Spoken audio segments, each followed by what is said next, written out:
In this episode, we're meeting with Dr. Karl Spiteri, a professional in elderly care. Malta's future starts with a conversation. Idea talks.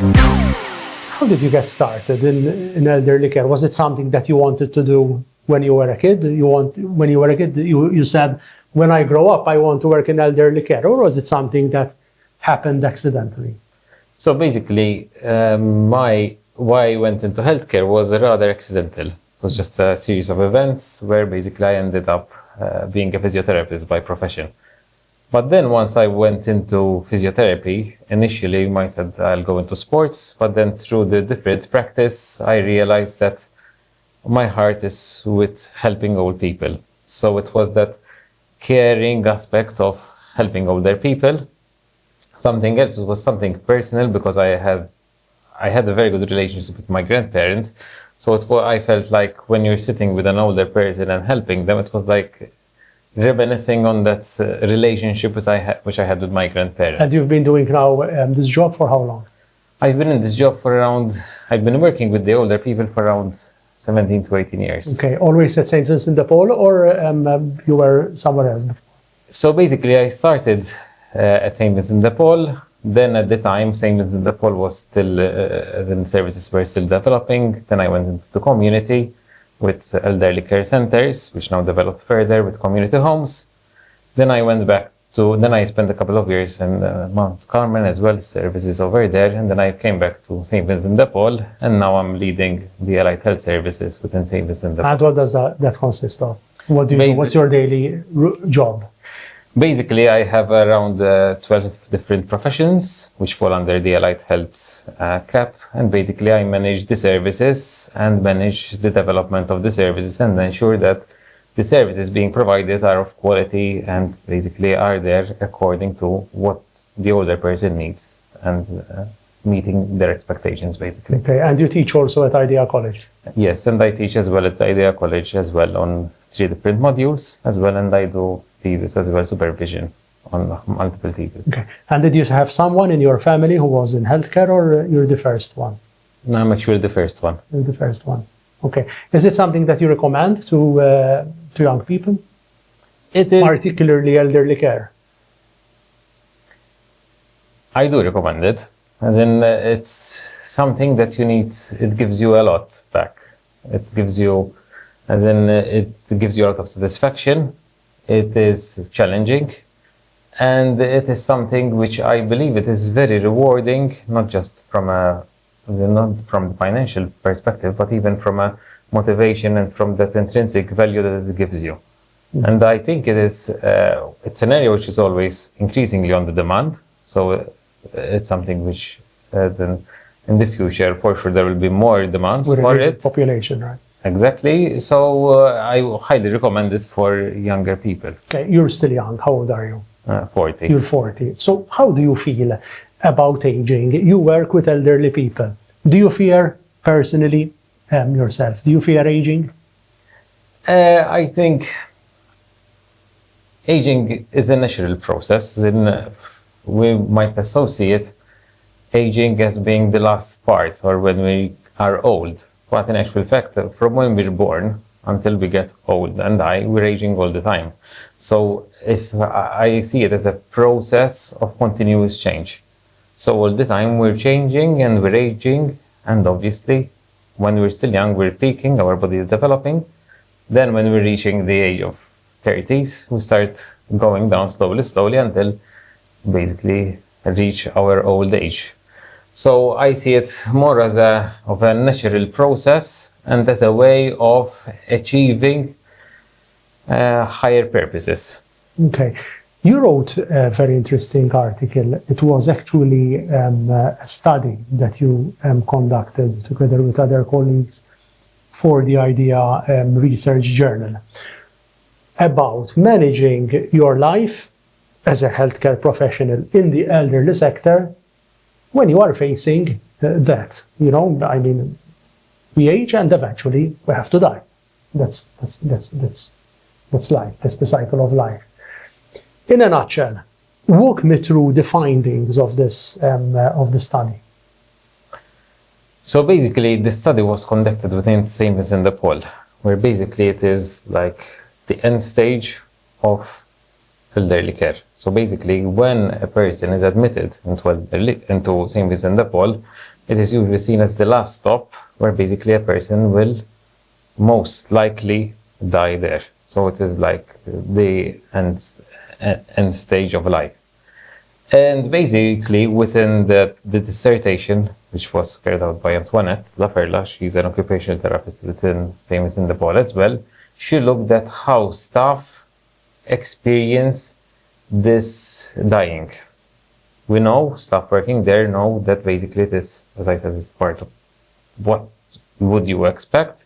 So therefore, she saw what staff require, what help they need, in order for them to basically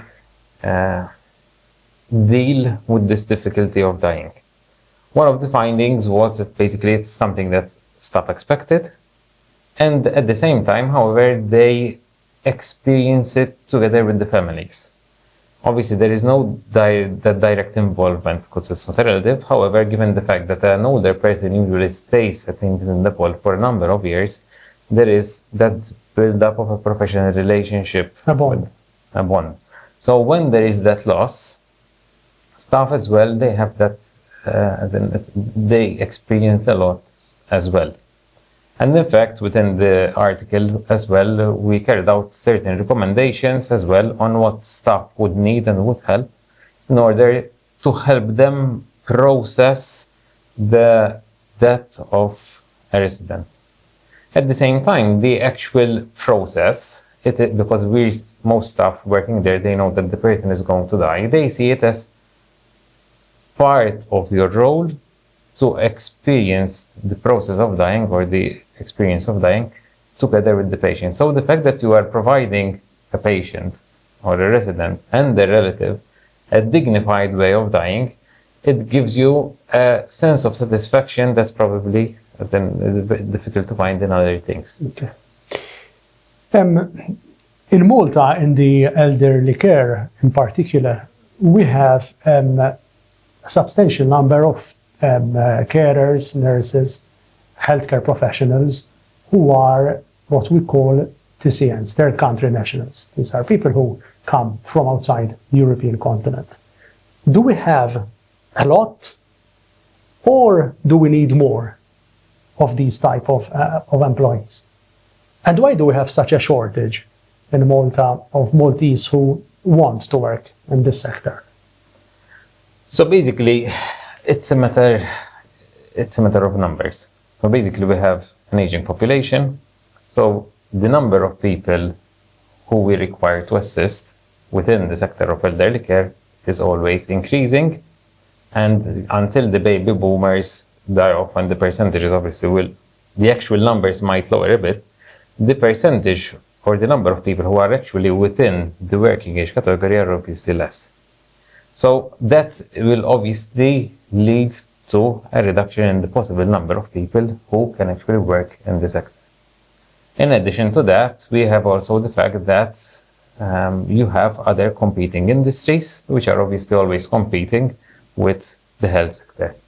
So that is finding it gets a bit more challenging to find people working in the area. Another thing is that, as I said in the beginning, working with older people is about caring. So it's not just it's not like just being the professional, but you are in a caring profession. So even I see it, even if you're a health professional and working within the elderly care, that care aspect is very, very, very important. So what skills do you need to have to be able to do this effectively? You need to be empathic. You need to understand dignity. You need to understand and see the person. You need to understand that the person doesn't have one specialist need, but you need to see him in a holistic way. The idea or the concept of being person-centered. And as well, dealing with chronic problems. So we're dealing with chronic problems just like having an acute problem where basically you come in, you solve the problem and you're back on track. But you have someone who basically has a problem who he has to deal with all the rest of his life. So we have to deal with that chronicity. What is the greatest challenge that you see today in elderly care? Basically, one of the biggest challenges, the always ever increasing demand.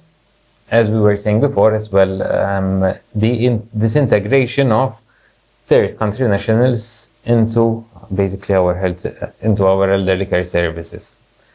It is challenging because we had the shift, as in there is a shift between, we have families which were basically very, very, as in extended families. So basically there was the concept of from cradle to grave, where basically you had family members taking care of their elderly. Taking care of the elderly.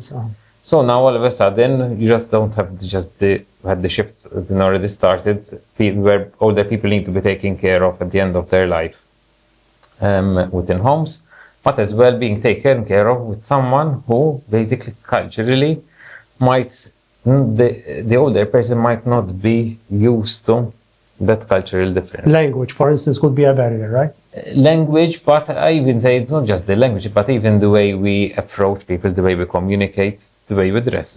Sometimes people dress differently, the way they perceive clothes.